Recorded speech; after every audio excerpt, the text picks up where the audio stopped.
Assalamualaikum warahmatullahi wabarakatuh. Ketemu lagi dengan saya Muhammad Nizamul Haki, mahasiswa TI kelas sore dengan NIM 1911065-2006. Pada kesempatan kali ini saya hendak mepresentasikan secara singkat dari materi kuliah AIK 4. Adapun poin-poin materinya antara lain: 1. Pengertian Islami Sains. 2. Apakah sains harus Islami? Ketiga, bagaimana hukum memanfaatkan hasil-hasil sains produk barat yang sekuler? Dan 4. Bagaimana perkembangan sains di negeri muslim saat ini. Kita mulai dari poin yang pertama. Islamic Science merupakan salah satu upaya untuk mengintegrasikan nilai-nilai Islam dalam ilmu pengetahuan. Setidaknya, Islamic Science mengandung 3 makna, yaitu pendapat pertama beranggapan bahwa Islami ilmu pengetahuan merupakan sekedar memberikan ayat-ayat yang sesuai dengan ilmu pengetahuan umum yang ada atau ayatisasi.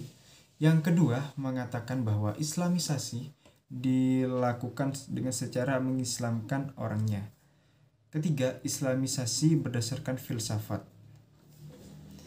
Dan tujuan dari Islamic Science adalah berupaya memecahkan masalah-masalah yang timbul karena perjumpaan antara Islam dengan sains modern sebelumnya atau akibat dikotomi antara ilmu pengetahuan dengan agama yang dipengaruhi oleh paham sekuler atau barat.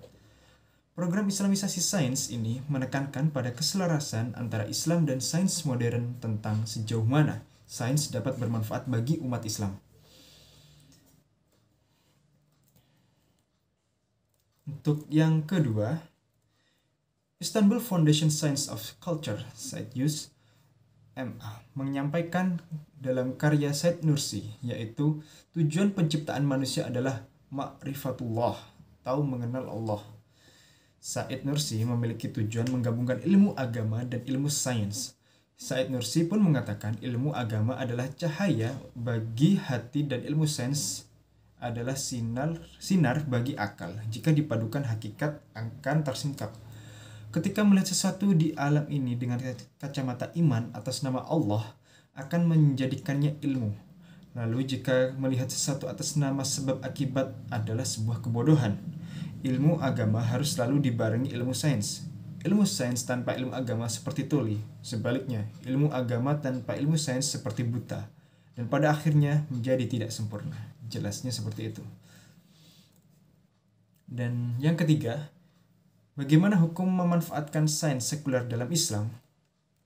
Secara aksiologi, produk saintek ilmuwan Muslim seharusnya dikembangkan atau didesain untuk kemanfaatan sebesar-besarnya sesuai syariat, bukan sebaliknya.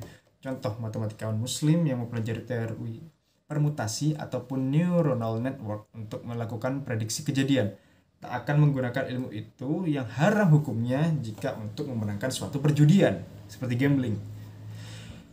Walhasil, banyak perbedaan antara saintek yang dikembangkan dalam sistem Islam dan sekuler. Masalahnya, bagaimana kesediaan ilmuwan Islam mengambil sikap dalam masalah ini?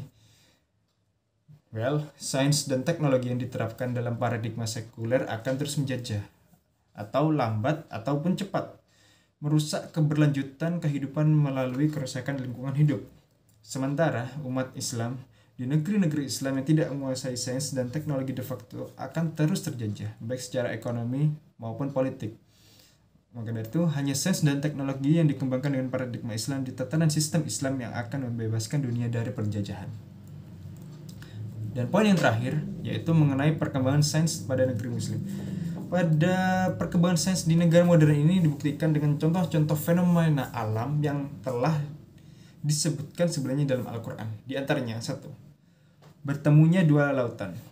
Pertemuan antara dua arus laut ini terjadi di Selat Gibraltar, tepatnya di antara Spanyol dan Maroko.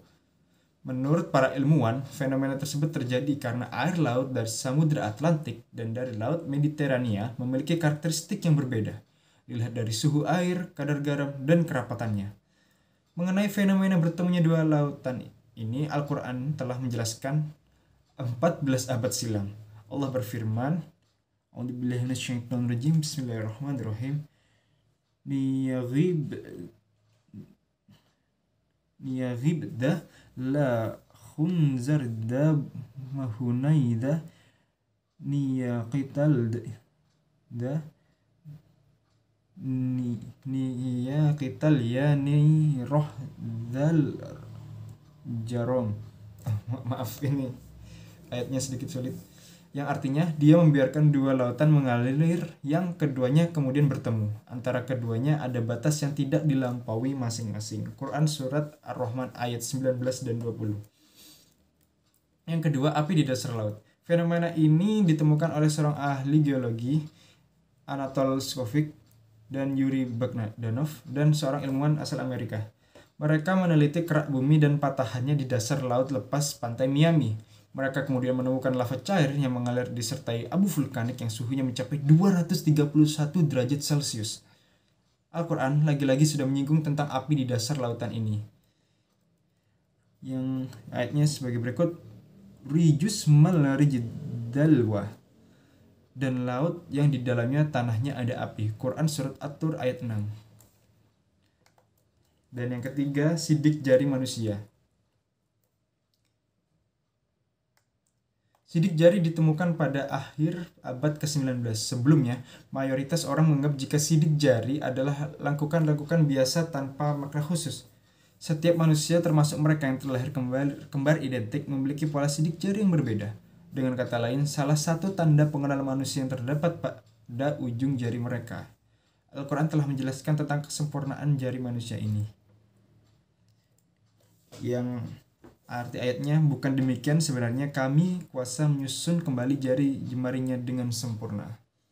Demikian presentasi singkat dari saya. Mohon maaf bila ada kekurangan. Saya akhiri. Wassalamualaikum warahmatullahi wabarakatuh.